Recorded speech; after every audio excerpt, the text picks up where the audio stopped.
In order to understand the specifics of contemporary historical discourse on the First Republic, several key questions need to be formulated.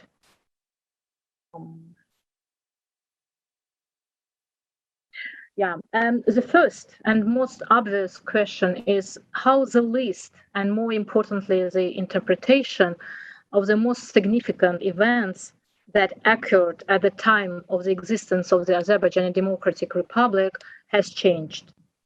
The second question is how did the pantheon of protagonists or characters of that era change?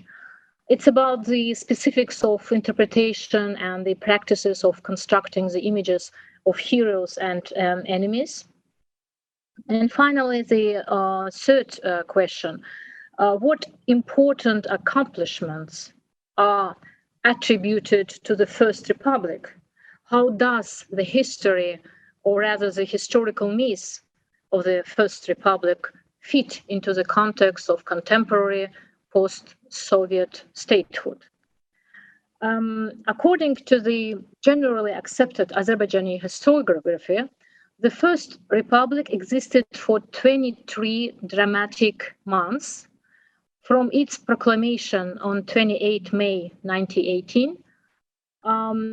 This event took place in Tiflis, and it existed till 28 April 2020, when the 11th Red Army entered its territory. A seemingly short time, but full of dramatic events and large-scale violence. And I am not going to do deep into detailed description of the events. I will, in very thesis form, outline my position and the most important aspects, in my opinion. But first couple remarks about historiography. Already at the very end of the 1980s, a period of searching for a new interpretation of the history of the First Republic was begun. One of the first works was written by the historian Aydin Balayev, and he's still actively publishing and is still interested in subjects related to the history of the First Republic. Other publications were already appearing in 1990s. One of the widespread and popular genres was the publication of documents and various texts authored by figures of the First Republic. And this included letters, memoirs, and journalism. In political discourse, the first, sorry for, just moment. In political discourse, the First Republic was most popular under the nationalists of the Popular Front. With Heydar Aliyev's return to power in the autumn of 1993, the relevance of the topic for the authorities was gradually reduced. But in historiography and journalism, the theme of the First Republic remains popular. Academic institutions and universities have supported the production of numerous texts over the years. One of the most famous Azerbaijani historians, Jamil Hasanli, has also turned to the First Republic topic in recent years. I would only emphasize that this topic has always been and remains deeply politicized. Any critical or unorthodox view of the history of the First Republic is usually perceived as a criticism of the idea of independent Azerbaijani statehood and contemporary national ideology.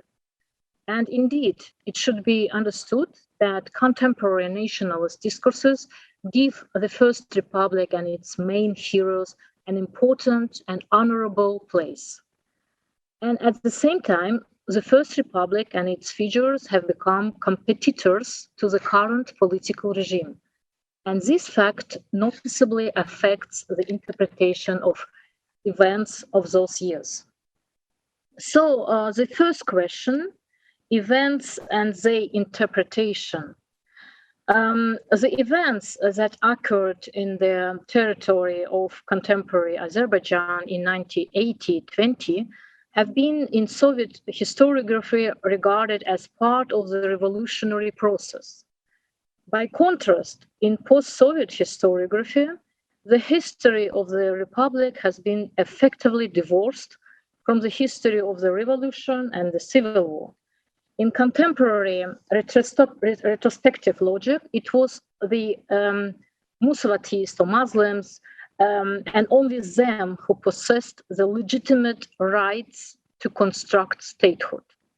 Once they proclaimed independence, they somehow left the borders of the former Russian Empire, and everything that happened in the Republic was a history of a single nation state. As a result, the struggle for power and the mass violence that occurred on this territory is separated from the context of the First World War for Transcaucasia and until the late autumn of 1918, as well as from the context of the Civil War.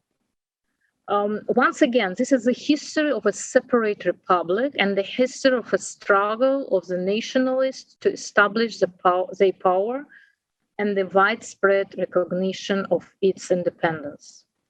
Of course, there were lots of events during that time, but I will mention only two of them, which, in my opinion, are the most important ones. In March 1918, armed clashes took place in Baku between the Muslim nationalists on the one hand and the Bolsheviks allied with the Armenian nationalists, the Dashnaks, on the other. The fighting ended in a large-scale pogrom in the Muslim quarter of Baku. The violence spread outside the city as well. Thousands of people, mostly Muslims, were killed. This first round of confrontation was won by the Bolsheviks and the Dashnaks. In Soviet historiography, these were the March battles or March events in which the Bolsheviks won the nationalists, including the Dashnaks, and Dashnaks were repulsed. In the 1990s, the March battles became the most important site of commemoration, a day of genocide of Azerbaijanis. In 1998, a new status for the events of those years was enshrined in a memorial law signed by President Heydar Aliyev. The second event is September 1918. That is the same year. In September, the Ottoman forces, which included also local militia, took Baku. The Armenian population of the city was now subjected to violence, and not only in the city, but also in its outskirts. Ottoman troops moving towards Baku ravaged Armenian villages. Once again, thousands of people were killed, but this time predominantly Armenians. Soviet historiography interpreted this event as a temporary fall of Soviet power in the Transcaucasus and Baku. The Ottoman troops were portrayed as interventionist. And here you see the execution of 26 Baku commissars by so-called interventionists. By British army. On the contrary, in post-Soviet historiography, Turkish, not Ottoman, troops came to the aid of the brotherly people. In 2018, the September events were given celebratory statuses.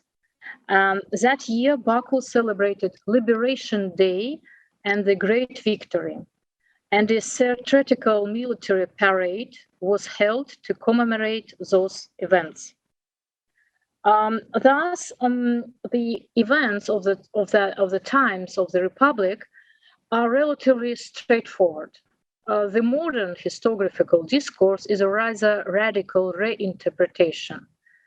The battles for Soviet power and its temporary fall have been replaced by genocide, great victory, and liberation.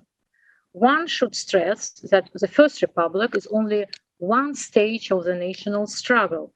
Modern historiography does not speak of the creation, but of the restoration of statehood and independence.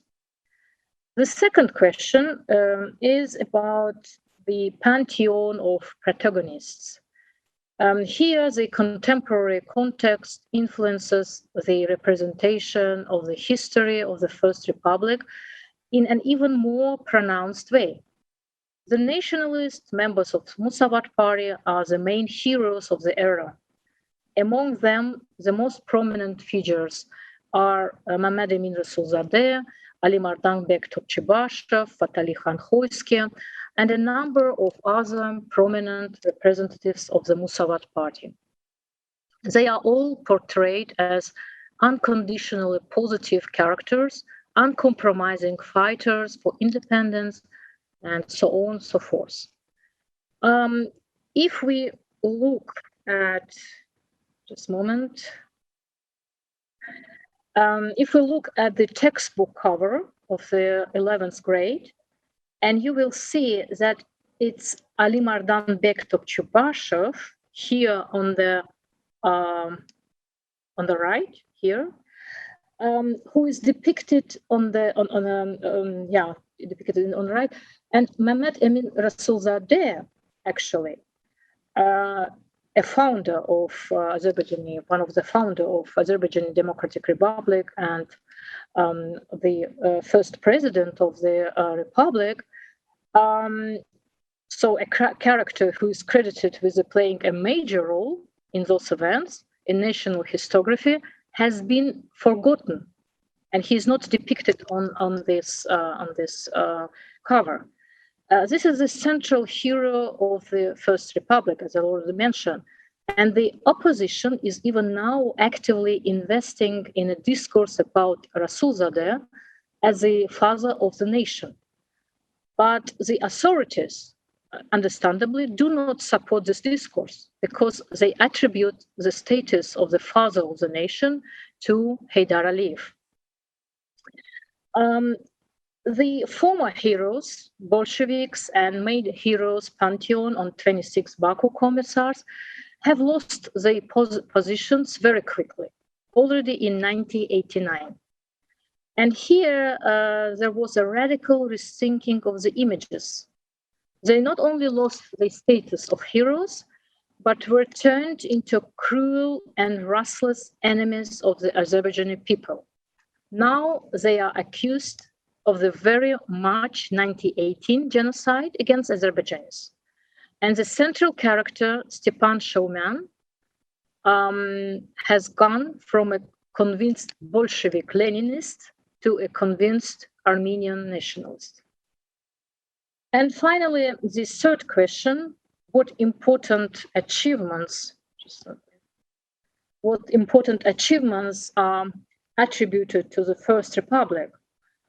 All the modern institutions, from the army to the prosecutor's office, to the police, to the university and the opera, all trace their origins back to the First Republic within modern historiography.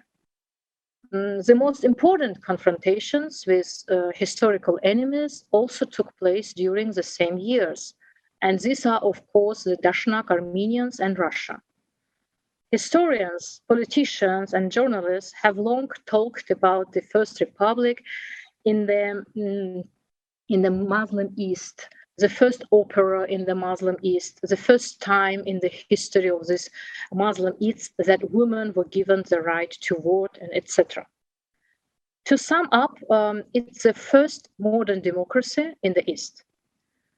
And I will stress that democracy is understood as a modern concept of this kind of state structure.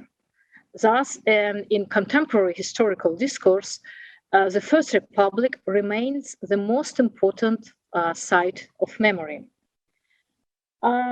But here, too, modern power is actively working with a reinterpretation of this symbolic legacy, albeit less radically than in the case of events and pantheons of heroes. Also, the pedigree dates back to the First Republic. Only the foundations were laid back then. The figures of the First Republic failed to maintain an independent Azerbaijan. Without Heydar Aliyev, according to the official version, true independence would not have been achieved. Unlike his predecessors, he won where others were disappointingly defeated. And I would like to conclude my talk with a few more words about why I have paid so much attention to discourse of power. It's important to refer to political discourses for the reason that the authorities control academic institutions and universities to a very large extent. The power orders and research and publications. There is, of course, no complete control over the production of academic or journalist text. It's possible to write about the First Republic in enthusiastic terms, and this is not punishable. But the government is trying to kill enthusiasm and has considerable resources to achieve its aims. The government's main message is that the First Republic should not throw a shadow on the present one. On the contrary, it's the political figures of the First Republic that should be in the shadow of the great leader Heydar Aliyev, and not vice versa.